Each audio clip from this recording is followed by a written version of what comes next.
This is a promising start. Mr. Beast as Satan. Who is he sacrificing? Is that guy mogging? Is that Germa? Oh my god. Oh lord, okay. Warlords Battlecry 3 review. Losing it. TM.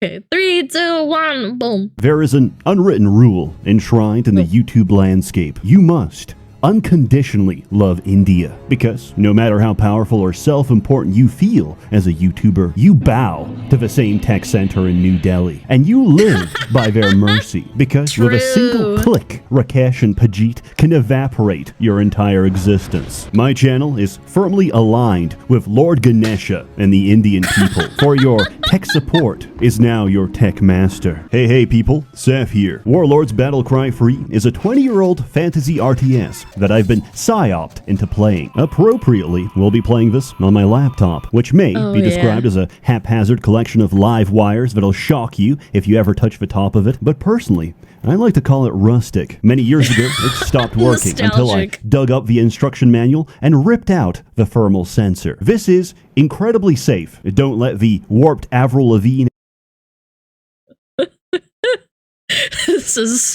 This is definitely one of the laptops he used to edit the first League edits he ever made on YouTube. And M&M stickers tell you otherwise. It can no longer support a battery, and I jury-rigged a new power switch because I broke the old one. But hey, it's got excellent airflow, and the exposed left speaker is a fun and entertaining fidget toy for all to enjoy. Just as long as you don't move it, touch it, and whatever you do, don't put it on your lap, because that's how you get burns. It's a piece of no way, man. Shit that served me well. You know what else has served me well? My sponsor, who keeps rewriting all of my lives.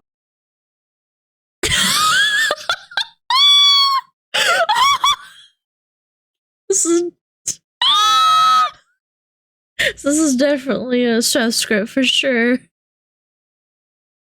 Hey gang, tell me something. Do you like being spied on, being watched, having every single move you make cataloged and sold off to the highest bidder? Sound familiar? It should, because if you're located in a land of the free, home of the profits, that's right, the US of A, that's exactly what your ISP is doing right now. It's true. Your star-spangled corporate overlords are actually allowed to store logs of every website you visit, and it is their legal right to sell your data to anyone. That's why I use ExpressVPN. ExpressVPN reroutes your internet connection through their secure encrypted servers, so your internet provider, Uncle Sam, or your own local elected officials can't see or log what you do online. Now, I know what you're thinking. No, not that. A new problem. What's stopping the VPN from logging your data instead? I'll tell you. Integrity. Many VPNs claim to have a no-logs policy, but then get caught logging their customers' data. ExpressVPN is the only VPN I can trust because they use trusted server technology. In fact, they were the first major VPN to have servers that run entirely off RAM, making it impossible for them to log your data. But why take my word for it? ExpressVPN is so confident in their no-logs claim, they even had one of the world's biggest assurance firms, PricewaterhouseCoopers, audit their privacy policy and server technology. Now that's what I call integrity. Stop those pesky loggers in their tracks and download ExpressVPN today, and visit expressvpn.com/Seth to find out how you can get 3 months for free. Also, turns out everything I did before was completely unnecessary because this game works on Windows 10. The early 2000s gave us a lot of RTS. Not gonna lie, Fallout 3 does not work well on Windows 10. I've had to patch it so many times. That's astounding. Games, and a lot of them played exactly the same. Mechanics were so standard that no one deviated from the orthodoxy. It was only later that the genre had its theological schism, resulting in squad-based RTS and eventually culminating in what's known as the League of Legends heresy that plagues us to this very day. Warlords Battlecry 3 is no different. It's Age of Empires, except the Turks have a much more accurate depiction. Warcraft 3 is the reason we have League now, man. Use code SMUG for 10% off XUPs. Also, Alana, what you drinking tonight? Your mom flavor. That's what I'm drinking. You collect resources, build buildings, produce troops, and crush your enemy. There's nothing this is entirely like Age of unique here, Empires. except your hero, of which there are 28. You can be a Death Knight? Yo, I'm sold, actually. Wait, they have all the cool, like, Demon Slayer, Death Knight, Dragon Slayer, Elementalist, Healer, Ice Mage, Illusionist, Lich Lord! No, this is actually a cool game.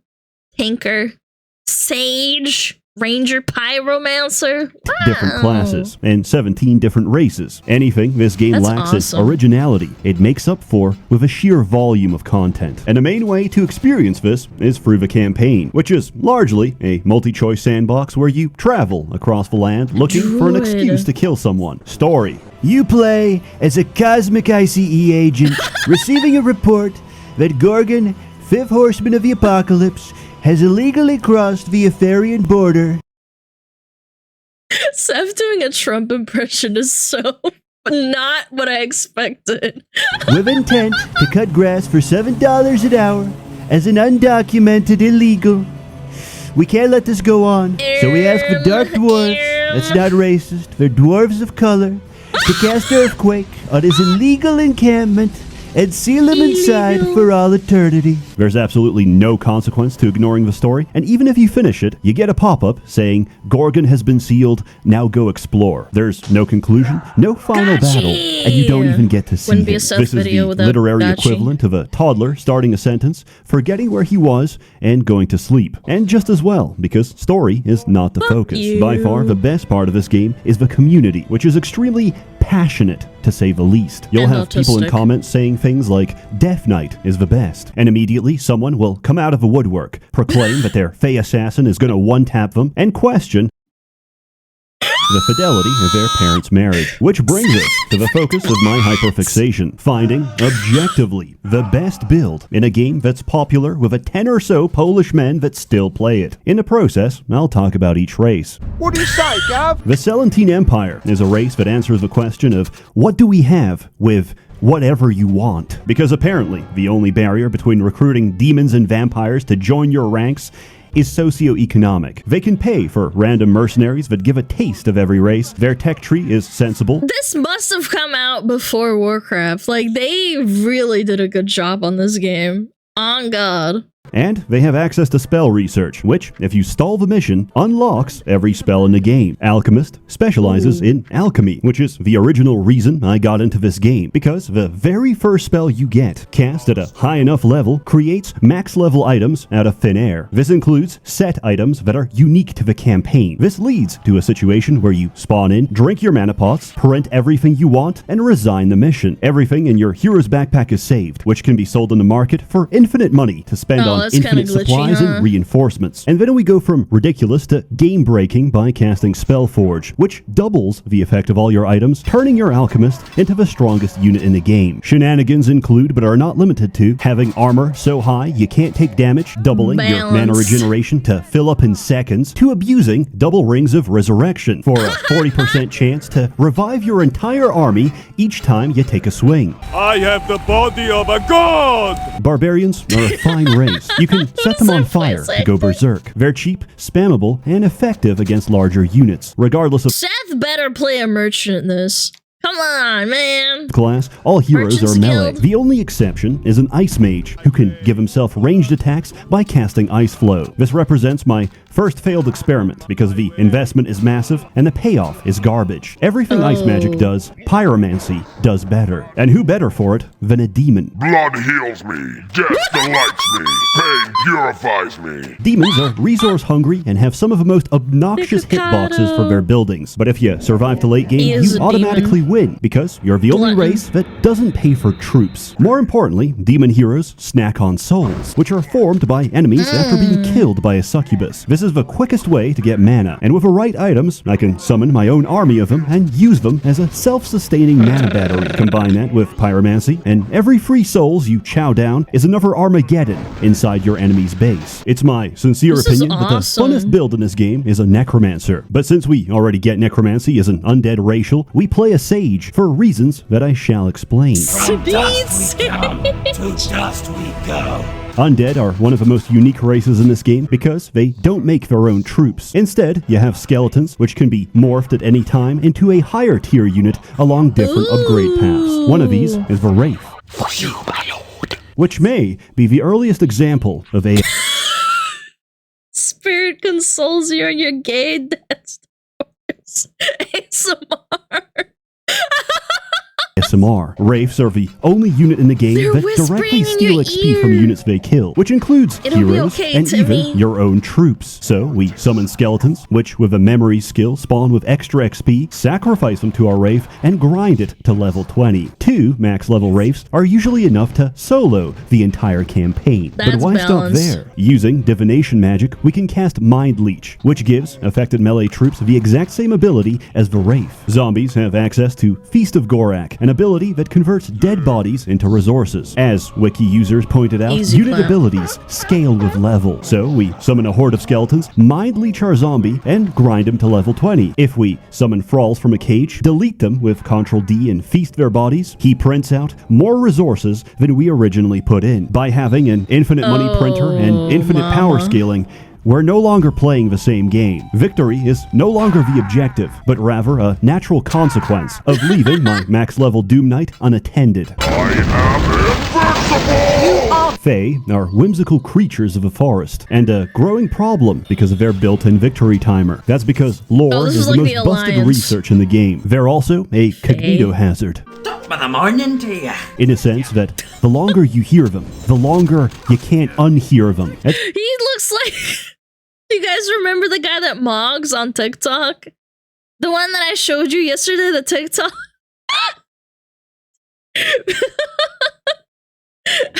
Yeah, Schnoz. Yeah, that At one. some point, you'll be producing troops so fast, they'll be spamming their voice lines in unison. Oh,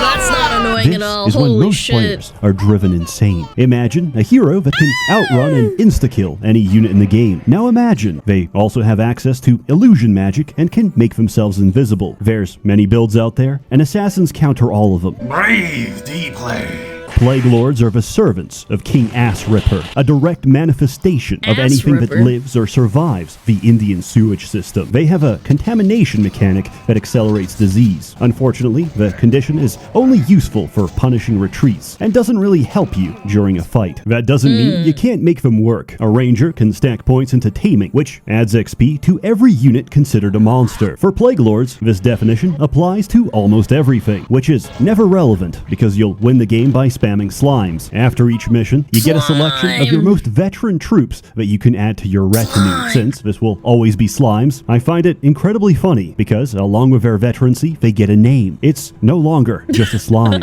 It's Frederick. Also, I never checked which Fafer. voice lines I gave my ranger, which is apparently Lock up your children. Discord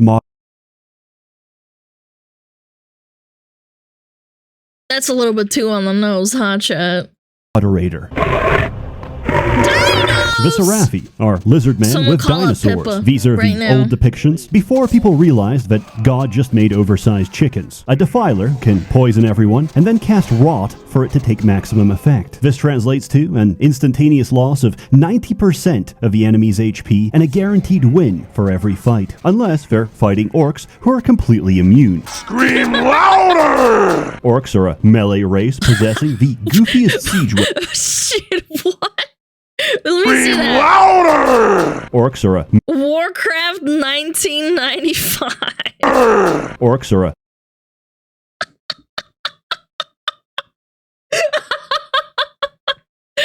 Score out, bitch. melee race possessing the goofiest siege weapon in the game, the Yeah, Gob it's cheeked Shooter. up The Gob alright. Shooter shoots goblins, which often die from the impact, but occasionally survive as intact goblins. They're not even remotely viable This game unless is you play a amazing. merchant. Merchants do absolutely nothing except sit at the back of a base and hope they don't get murdered. The trade-off is that the merchant skill and charisma reduce the cost of everything. You can play almost any race of merchant. I just have so many spellcasters to cover that I need needed a place to put this. I love the smell of Merchants eggshells in the Guild! morning. Yay! Dwarves are the ideal race for turtling. Their engineers count as 2 workers each time they occupy a mine, and they have a rush mechanic that revolves around excess drinking. Do you like gambling? Do you like griefing yourself? Yes! Because I'm a playing a kick shaman streamer. is the ultimate gamble core experience. Remember, 99% quit before they win He big. knows. And the He higher knows. your skill in chaos magic, the higher the roll in both directions. So you either double your stats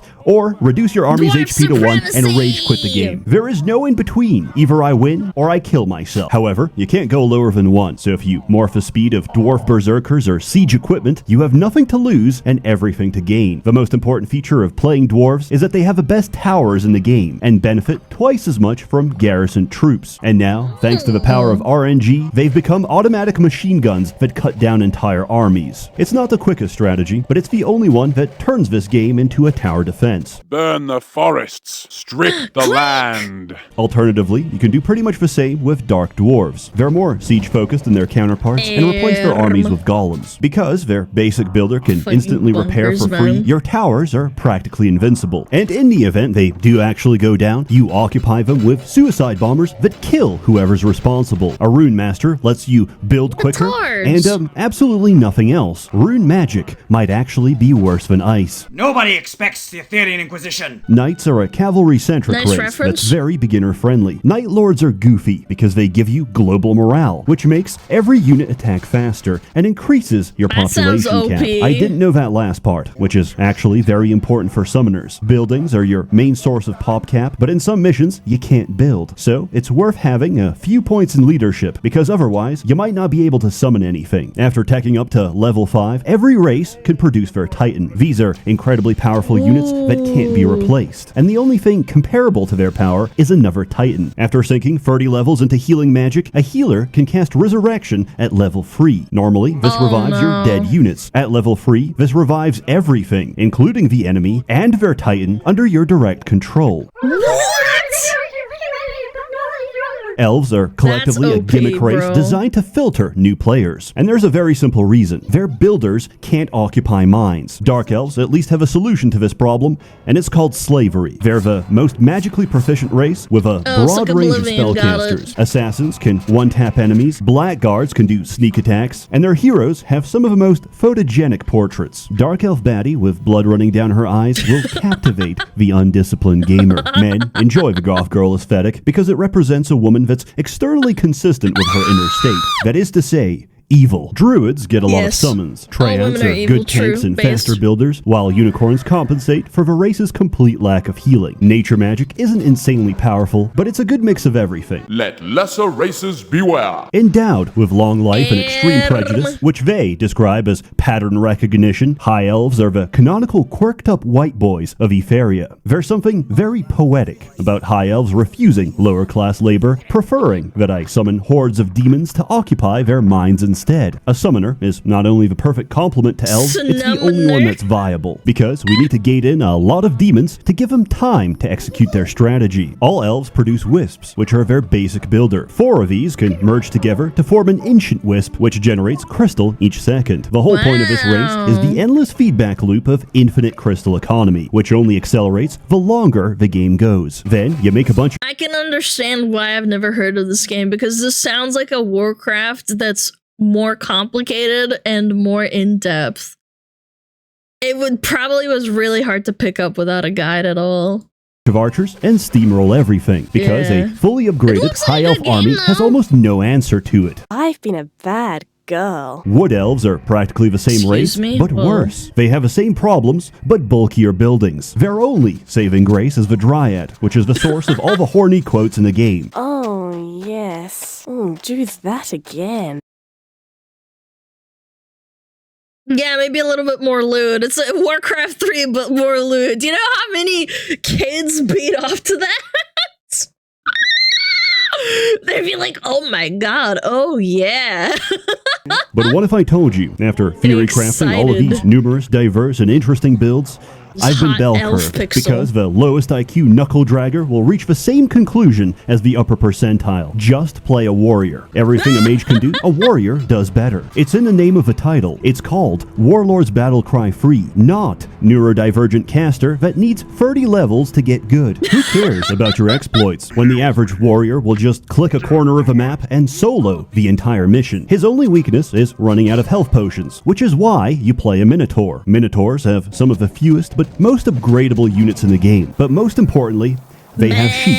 Sheep cost 1 gold per unit and can be snacked on by Minotaurs to restore their health. So, we flood the map with a portable health supply for your one-man army. If you're playing this correctly, you should be able to see absolutely nothing. However, after everything I've Only been through, sheep. I refused to accept this answer. There had to be something better. There must. And I think I found it. Coincidentally, Swarm is the first race I ever played because I thought the name sounded cool. And what did I get? Ants. But regardless, we play Swarm because their race have Bugs. access to Constitution, which adds 10 HP per level. Class doesn't matter, just any caster that has access to arcane magic. And now, we create the most hyper-specific build possible. 10 points in arcane, and dump the rest into Constitution. You need exactly 31 points of intelligence, which gives you 113 mana. The rest goes to dexterity, because we are pathetically weak and need to outrun the enemy. We require the following items: 2 Fey Harps, a Wizard's Banner, a Staff of a Master, a Robe of the Archmage, and most importantly, a Paladin's Helm. First, we cast Mana Flow, which stacks with the 2 harps to give us 40. And you know how many hours Seth played this game before he made this video and how many forums he read to figure this out? I cannot imagine doing this. 5% reduced spell cost. Then you cast So Empower, which increases min-max, spell strength man. by 50%. And Command, which stacks with a Wizard's Banner to increase our area of effect. Destruction is the last spell of the Arcane Spellbook that deals the spellcaster's current HP -1 to everything on screen, Wow. including the caster. But because we empowered it, we deal 150% of our HP, which kills us in the process. Unless you're under the effect of Life Ward, a healing spell that saves the caster from death. People found out about this, multiplayer was instantly broken, and it was patched out of the game, because Healer no longer has access to Arcane. That is, unless you're wearing a Paladin's Helm, which has an on-hit chance of casting Life Ward. So we start the game, build a wall, get our hero to attack the wall, and charge his Paladin's Helm. Then we walk up to the enemy, cast Destruction, and walk back with full HP. At level 48 with 610 HP, you can one-shot the strongest Titan in the game. But is it worth it? No, Yes. I did all this so I can cast one spell, one time, and then have to wait like 10 minutes before I can do it again. I've rationalized myself into a corner, and I'm back to the middle of a bell curve. What have we learned today? Overthinking a 2004 RTS is the peak of being a midwit. Increases your risk of writing video essays, and accelerates your Alzheimer's by expanding the Swiss cheese in your brain. In high school, we used to choke each other out during art class to get high. This went on for a while, until the teacher caught us. I guess what I'm trying to say with this is, Warlords Battlecry Free is great, mindless fun. And I say this objectively, because I have no prior nostalgia. There's clearly a lot of love and passion put into the making of this game. There's little details that still surprise me, like how you can load cows as catapult ammunition, which give this game a lot of charm. The voice acting is hammy, the music is beautiful, and the campaign is very replayable. Unfortunately, sometimes the game does crash. This often happens when crossing regions. You get a random encounter, and it fails to build the random map. If this happens, play a skirmish or move backwards on the map, and this will usually fix it. I thoroughly recommend that you don't buy it on Steam. GOG uses official patch 1.0 free, while Steam uses the unofficial patch, which made a very unpopular change. All summoned units come with a timer, and when this expires, they die. This completely destroys a lot of builds, so for the sake of your enjoyment, get a copy from GOG. Use offer code ChastityCage for 45% off. There should be a sale, and if there isn't, I'll personally send you a free download link. Your graphics card may run a Seth, little you're hotter so than usual, but I nice. assure you, my Ethereum miner will take no more than 10%. As always, more content to come, so 10? stay What a tuned. steal A warm chat. thanks to the many members of a Merchants Guild generously funding and bankrolling these videos. You're all truly wonderful. Have a good one. Chin, Tendolkar, to Virat Kohli. I love Seth. So funny. I don't know, that really tickled my nostalgia. I had no idea this game was a thing. But I probably just didn't because I have Warcraft brain rot. Fire, fire, fire.